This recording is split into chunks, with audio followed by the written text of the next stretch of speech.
Welcome back to Vistriti education. इससे पहले हमारे 9 सेशन हो चुके हैं। आज हमारा 10th पार्ट है जिसमें हम करने वाले हैं 201 से 220 क्वेश्चन। इससे पहले हमने 200 क्वेश्चन कर चुके हैं। यदि आपने वो वीडियो नहीं देखे हैं तो एक बार देखें। शुरुआत करते हैं। सबसे पहला प्रश्न है, चिंतन अनिवार्य रूप से एक गतिविधि है। सबसे पहले ये चिंतन किससे संबंधित है? तो ये चिंतन संबंधित है मस्तिष्क से, और जो मस्तिष्क में जो भी गतिविधि होती है उसका संबंध होता है संज्ञान से, संज्ञानात्मकता से संबंध होता है। तो चिंतन है वो क्या हो जाएगा? संज्ञानात्मक गतिविधि।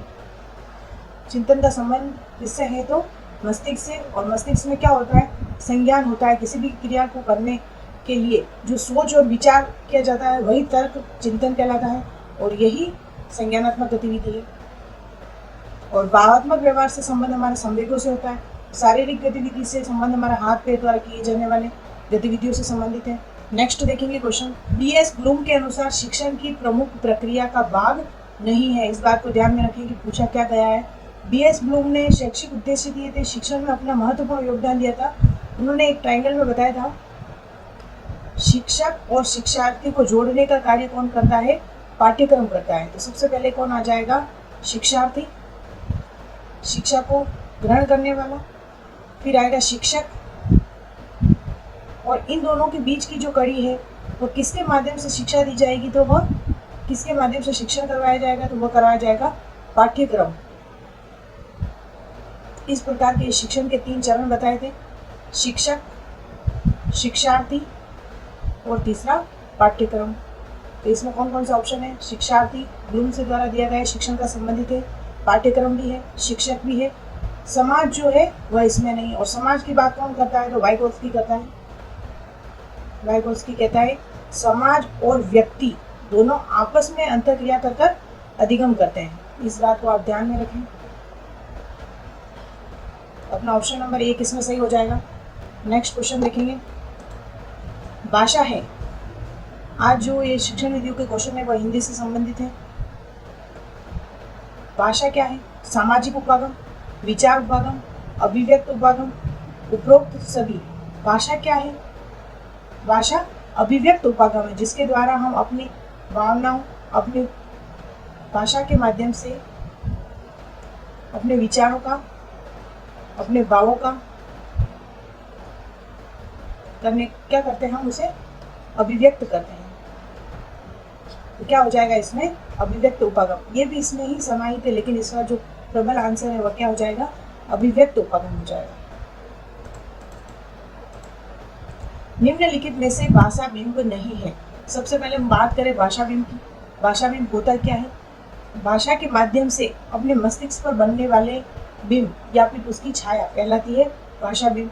और भाषा बिंब मुख्यतः कितने प्रकार के होते हैं? तो मुख्यतः पूछा जाए कितने प्रकार के होते हैं तो हमें ध्यान में रखना है 4 प्रकार के भाषा बिंब होते हैं। सबसे पहला बिंब बनता है हमारे मस्तिष्क में दृश्य बिंब, फिर श्रव्य बिंब, फिर बनता है विचार बिंब, और चौथा है अंतिम भाव बिंब। इसको समझने का प्रयास करते हैं। मुख्यतः कितने बिंब हैं तो अपने पूछ ले तो मुख्यतः 4 है। कौन कौन सा इसमें से 3 दे देगा और 1 ऑप्शन कर देगा, तो उसमें से आपको ध्यान में रखना है। सबसे पहले दृश्य बिंब। किसी भी वस्तु या चित्र, कोई भी एक बार हम किसी वस्तु को देख लेते हैं, देखने के बाद उस वस्तु की अनुपस्थिति में भी यदि जैसे हमने पहले गाय देख ली, एक बार गाय देख ली, दूसरी बार यदि खाली गाय नजर आ जाती है तो हमें अचानक ही हमारे दिमाग में उसका एक बिंब बनने का जाता है, उसे कहते हैं दृश्य बिंब। और इस दृश्य बिंब के माध्यम से हमने सीख लिया कि इसे गाय कहते हैं। नेक्स्ट बार यदि कभी कोई केवल यह कहेगा कि वहाँ गाय खड़ी थी, तो हमारे दिमाग में सुनकर ही जो बिंब उत्पन्न हो जाएगा वह भाव बिंब कहलाएगा। गाय खड़ी थी, सुनकर जो भी बिंब बनेगा वह कहलाएगा श्रव्य बिंब, सुनने पर ही। और उसके बारे में हम विचार करेंगे। जैसे किसी ने कहा गाय दूध देती है, गाय दूध देती है, तो इस प्रकार इस वाक्य के बारे में हमने विचार किया, तो इससे संबंधित हो गया ये विचार बिंब।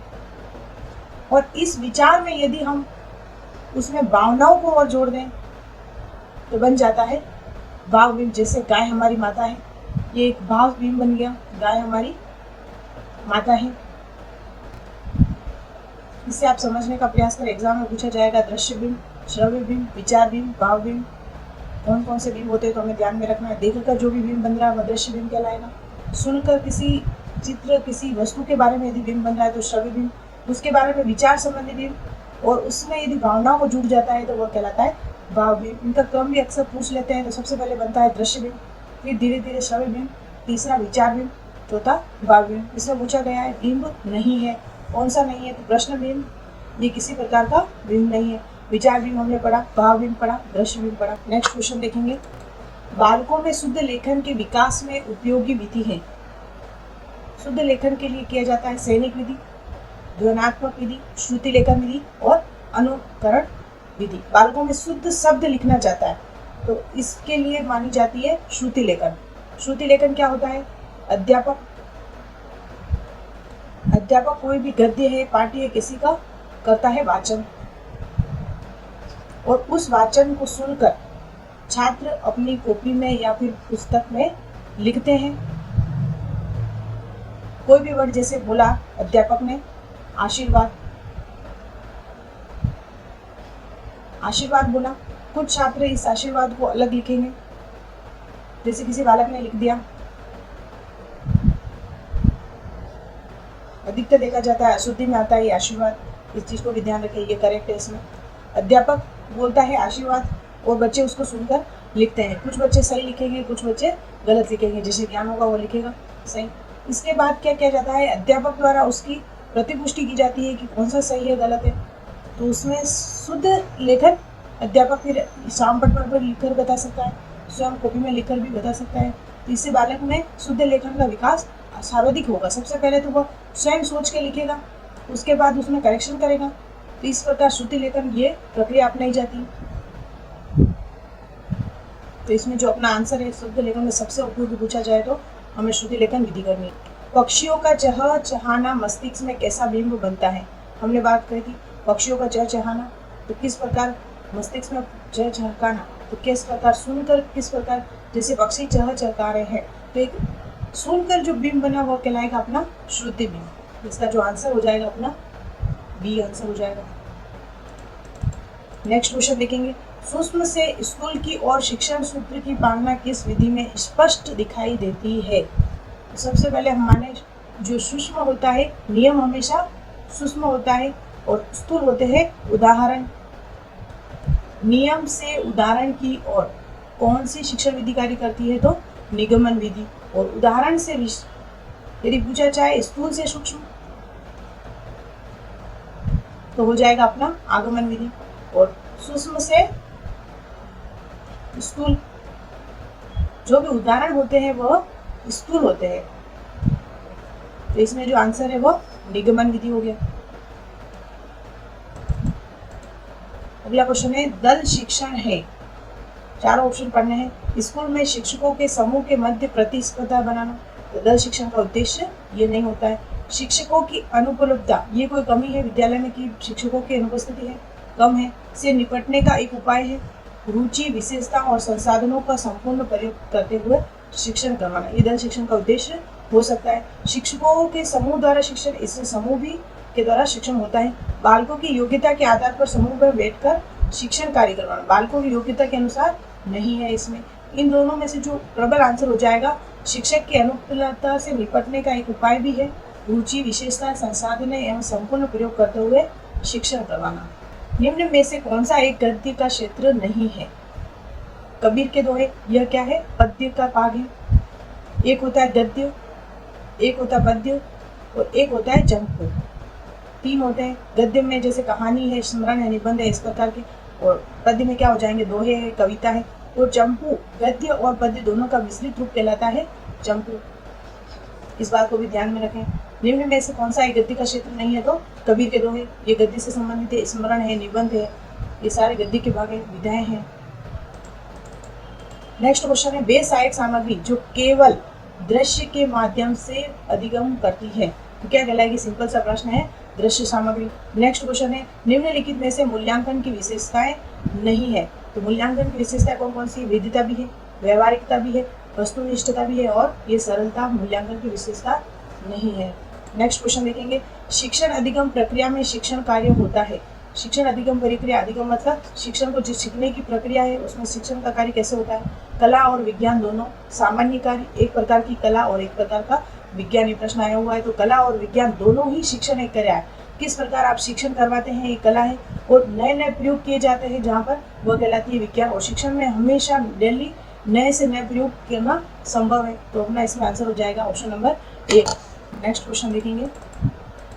शिक्षण प्रक्रिया में एक शिक्षक शिक्षण कार्य करवाते समय कौन सी विधि का उपयोग लेता है। बालकों के विवेक अनुसार, बालकों के स्तर के अनुसार, स्वयं के विवेक के अनुसार, उपरोक्त सभी। जो भी शिक्षण प्रक्रिया में एक शिक्षण विधि प्रयोग ली जाती है वह विशेषतः बालकों के स्तर के अनुसार उपयोग में की जाती है कि बालक उस शिक्षण विधि का स्तर कैसा है, वह किस प्रकार वह शिक्षण कर रहा है, उनके अनुसार ही छात्र पर आधारित ही शिक्षण विधियों का उपयोग किया जाता है। नेक्स्ट प्रश्न है, पूर्व प्राथमिक कक्षाओं के लिए रुचिकर विधि हो सकती है। पूर्व प्राथमिक कक्षाएं, उससे संबंध क्या हो गया अपना, प्राथमिक कक्षाएं होते 1 से 5 तक, उससे जो पूर्व प्राथमिक कक्षा है, जैसे अभी अपनी नई शिक्षा नीति में भी 3 क्लासें फर्स्ट से पहले जोड़ने का प्रस्ताव आया है जिसमें।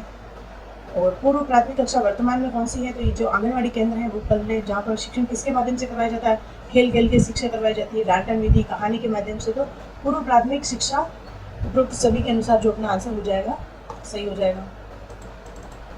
नेक्स्ट प्रश्न है, व्याकरण शिक्षण की मुख्य विधि। इसमें क्या पूछा गया है, व्याकरण शिक्षण की मुख्य विधि है। तो इसमें ऐसे ऑप्शन आ जाते हैं। वैसे तो यदि यहाँ पर आगमन और निगमन विधि हो तो सबसे पहली प्रायोरिटी इसमें इसकी दी जाती है। इसके एब्सेंट में हम आगमन विधि को देंगे। इसमें कंफ्यूज नहीं होना, यदि दोनों दी गई है तो वह इसमें सही हो जाती है, क्योंकि जो व्याकरण शिक्षण करवाया जाता है पहले आगमन फिर निगमन, दोनों का मिश्रण के द्वारा ही व्याकरण शिक्षण व्यवस्थित करवाया जा सकता है। तो जो आंसर हो जाएगा अपना आगमन निगमन विधि। यदि यहाँ पर आगमन नहीं होता तो फिर आपको इसका आंसर डी करना होगा। इस बात का विशेष ध्यान रखें। प्रश्न की प्रकृति को समझने का प्रयास करें। व्याकरण विधि से छात्रों को किस प्रकार का ज्ञान लाभ होता है। जब भी हम व्याकरण शिक्षण करवाते हैं तो किस प्रकार का लाभ होता है, उसमें विलोम शब्दों का, सही बात है, पर्यायवाची शब्दों का भी करवाया जाता है, एकार्थी रेखार्थी शब्दों का ज्ञान करवाया जाता है। तो ये व्याकरण से संबंधित तीनों भाग हैं इसमें। नेक्स्ट क्वेश्चन देखेंगे, भाषा में अर्थबोध विधि किससे संबंधित है। जो इससे संबंधित है, गद्य की कौन सी विधियां हैं, पद्य की कौन सी है, इसकी एक वीडियो लेकर आना ही पड़ेगा, क्योंकि इसमें बहुत सारे प्रश्न पूछे जा रहे हैं कंफ्यूजन होने का। तो अर्थबोध विधि जो है वो गद्य शिक्षण की विधि है। इसका एक वीडियो में हम व्यवस्थित रूप से देखेंगे। निम्न में से भाषा कौशल का सही क्रम है। हमने पढ़ा था सबपल, और कभी कभी इस प्रकार का ऑप्शन भी दे देता है। सुनने को क्या कह सकते हैं हम, श्रवण, बोलने को बोलते हैं उच्चारण, पढ़ने को पठन, और ल से लेखन। तो ऑप्शन नंबर 1 हो गया अपना सही, श्रवण, उच्चारण, पठन और लेखन। इस प्रकार की प्रकृति के प्रश्न भी हमने देखने को मिलते हैं जो आए हुए प्रश्न। हिंदी भाषा शिक्षण में सामाजिक स्तर की बाधा है। किस प्रकार की, जो हिंदी का शिक्षण करवाया जाता है, भाषा के आधार पर क्षेत्रीय राज्य होना हो सकता है। हिंदी भाषा में व्याकरण में कठिनाई होना, ये बाधा नहीं है। रोजगार के संदर्भ में हिंदी भाषा को महत्व देना, ये भी नहीं है। भाषा के आधार पर क्षेत्रीय राज्य न होना, ये भी नहीं। तो अपना जो आंसर हो जाएगा, भाषा के आधार पर यदि क्षेत्रीय राज्य होता है तो हिंदी शिक्षण करवाने में कठिनाइयाँ होती है। उपलब्धि परीक्षण का मूल्य उद्देश्य होता है। उपलब्धि परीक्षण किस लिए कराया जाता है कि बालक उस जो शिक्षण करवाया है उसमें कितना अधिगम कर पाया है या नहीं कर पाया है, इसकी जानकारी के लिए किया जाता है उपलब्धि परीक्षण। कक्षा कक्ष की प्रक्रिया संचालन करना, गलत। उन बालकों की पहचान करना जिनको आवश्यक सीमा तक अधिगम नहीं हुआ है, तो ये आंसर हो सकता है।